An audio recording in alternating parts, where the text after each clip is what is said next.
Bonjour à tous les amis, bienvenue sur ce nouveau vlog. Je suis heureux de vous retrouver en ce mardi. Il me semble qu'on est mardi.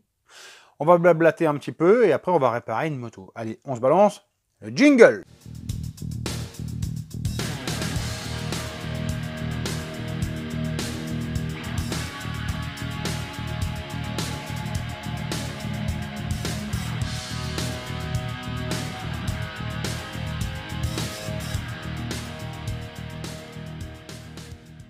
Donc tu t'attendais certainement à voir une vidéo en fait sur le roulage qu'il y a eu ce week-end à Juvincourt. C'était le Summer Camp, c'est-à-dire qu'il y a 4 jours en fait de roulage. Moi j'y suis allé vendredi et samedi.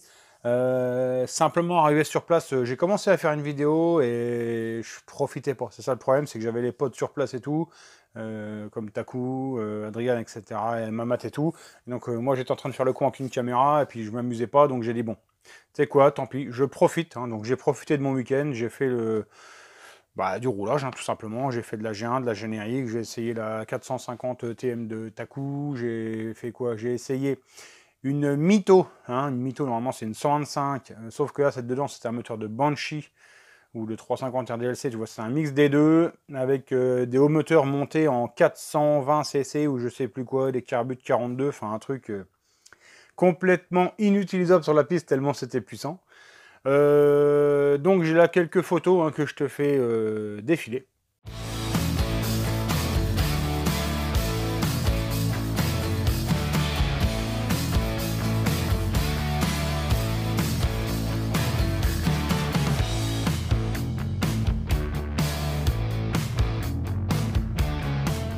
Donc tu vois là juste sur la générique et la G1. Voilà, donc on s'est bien amusé, il a fait beau, on s'est quand même pris une petite tempête sur le coin de la tronche le samedi soir. Il y a eu même une tornade là au nord Lorrain là, qui est passée par le Luxembourg, etc. Tu as peut-être vu des images sur internet. Bon, nous on n'a pas eu trop de dégâts, si ce n'est pas mal de pluie. Voilà, on s'est bien amusé, c'est ce qui compte. Des sorties circuits, on aura le temps d'en refaire d'autres. C'est vrai que là quand j'étais en compagnie des potes, c'est compliqué de filmer. Allez, maintenant, on va arrêter de blablater. On va se remettre à la mécanique. Hier après-midi, tu ne m'as pas vu. Le matin, j'ai fait du colissage, etc. Et l'après-midi, j'ai fait une recherche de panne sur une R6. Alors, j'ai pas filmé. Pourquoi? Bah, tout simplement parce que je savais pas si j'allais déjà arriver à résoudre la panne. Donc, je suis parti là-dessus. J'ai trouvé la panne. Je te montre. Voilà la panne qui crie. Le Neyman est foutu. Oui, donc qui crie, c'est pas toi. C'est le pote à qui est la moto. Donc voilà, on va essayer de démonter le Neyman. On va essayer de voir si on peut le démonter et ressouder le fil qui doit être coupé à l'intérieur. Sinon, on en commandera un autre et puis on le montrera. Allez, c'est parti.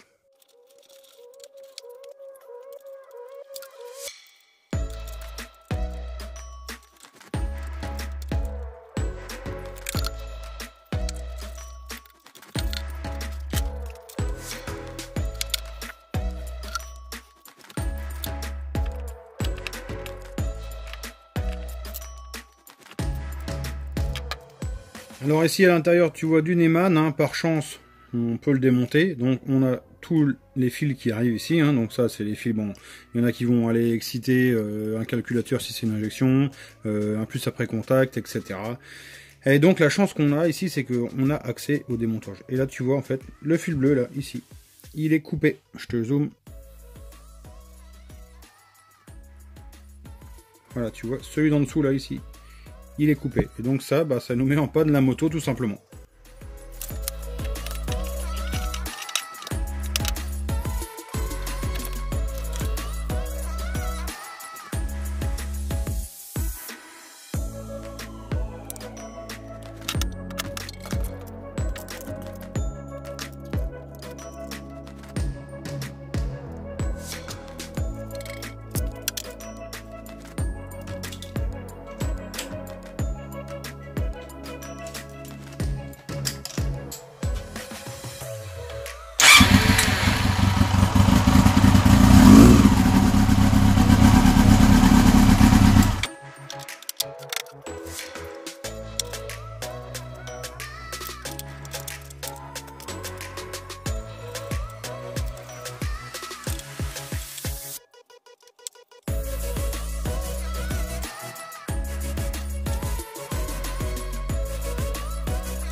Bon, une nouvelle machine de fête, ça c'est bien. Alors, j'en profite pour rebondir sur un sujet qui arrive souvent.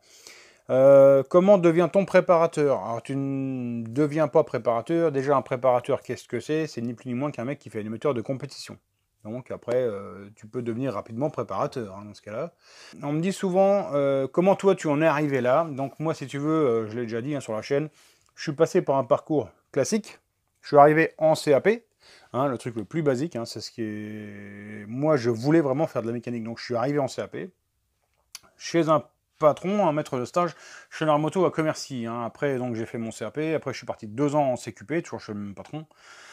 CQP, c'est un certificat de qualification professionnelle, hein, c'est l'équivalent d'un bac pro, quoi, en fait, si tu veux. La chance que j'ai eue, moi, c'est que j'ai intégré donc Shunarmoto. C'est un mec qui se lançait dans la compétition et qui, lui, a fait l'école de la performance. Donc, tu vois, bon, c'est lié sans être lié. Je dis pas qu'on a appris grâce à l'école de la performance. Enfin, moi et lui, ou moi ou lui. Hein, je dis pas qu'on a appris tout là-bas. Tu apprends surtout sur le terrain. Donc il faut rouler, rouler, rouler, rouler. Maintenant, la chance que tu as, c'est que tu as Internet, hein, tu as des tutos, tu as des forums, tu as tout ce qu'il faut vraiment pour englober un maximum d'informations. Nous, à l'époque, quand on a commencé, on n'avait rien, hein. Chacun bossait dans son coin, il n'y avait même pas d'Internet à l'époque, hein. Non, il n'y avait rien. Il n'y avait pas de téléphone portable. C'est tout juste s'il y avait des PlayStation. Alors c'est pour te dire qu'il n'y avait pas grand-chose. Le point sur lequel aussi je voulais revenir, c'était... souvent on me dit, moi je suis bon en mécanique, par contre en électricité, alors là j'y bite rien, je veux pas entendre parler, je veux faire que de la mécanique. Malheureusement ça se passe pas comme ça, sauf si bah, jamais tu veux intégrer un centre auto et puis tu fais que des pneus et des vidanges toute la journée. Mais si jamais tu as dans l'idée de monter un magasin, de monter une quelconque boutique, si tu as l'idée de travailler chez un patron ou de faire de la compétition ou quoi, ok, tu as quand même besoin d'un minimum de bagages d'électricité. Là, tu vois, j'étais confronté au cas d'une panne électrique sur une Yamaha R6, donc tu l'as vu. Tu peux pas passer à côté de la panne, c'est pas possible, sinon tu passes pour le con du coin, tu vois. Surtout s'il y a le mec d'à côté qui le trouve. Il faut que tu trouves cette sacrée panne. Donc t'as pas le choix que de chercher. Je te cache pas que j'y ai passé du temps, mais tu dois trouver les pannes électriques. Tu dois être capable de résoudre comme ça des soucis d'électricité. Si dans le package comme ça de mécanique, tu es nul en électricité, laisse tomber un peu la mécanique et potasse l'électricité. C'est vraiment important, tu en as besoin, tout simplement pour pas passer pour un con. Voilà mes amis, on arrive à la fin de ce vlog, on est dans le premier vlog de la semaine, donc j'en profite pour remercier toutes les personnes qui se sont inscrites à la chaîne, hein. Tu peux mettre la petite cloche si tu veux pour recevoir une notification à chaque sortie de nouvelles vidéos. Tu peux t'abonner, hein, ça fait toujours plaisir, on est bientôt 65 000 sur la chaîne, c'est un truc de fou, ça monte comme une balle. Mais mon Instagram, hein, et aussi j'en profite aussi comme dans le premier vlog de la semaine pour remercier évidemment tous les tipeurs, toutes les personnes qui soutiennent la chaîne aussi sur PayPal.me, ça fait grand plaisir, grand merci à vous. Je vous remercie tous de m'avoir suivi, je vous souhaite de passer une bonne soirée, on se retrouve bientôt pour une prochaine vidéo. Ciao, bye!